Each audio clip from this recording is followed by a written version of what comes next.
Sorry for a little bit of a cut there because we have some license plates that we didn't want to blur out because we are lazy editors.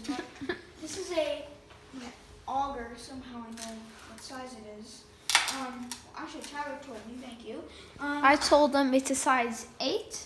Yes, a size 8 Eskimo auger. I'll actually show you the head with the blade.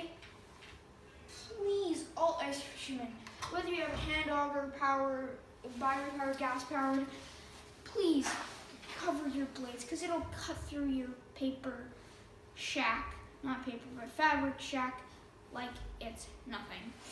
So actually come over here because I'm not getting this. So this is a Matco M43 high performance Eskimo. It is a great. So what if it runs off of gas? I don't care. But it's one of the best. The one thing you guys gotta know is with this little switch, how you guys have it, I like. It says it has an off button and an on. You always flick it off. I think everybody knows it. All right. Some people who are not doing that, I've seen. People are stupid. But this is all summer stuff, so don't.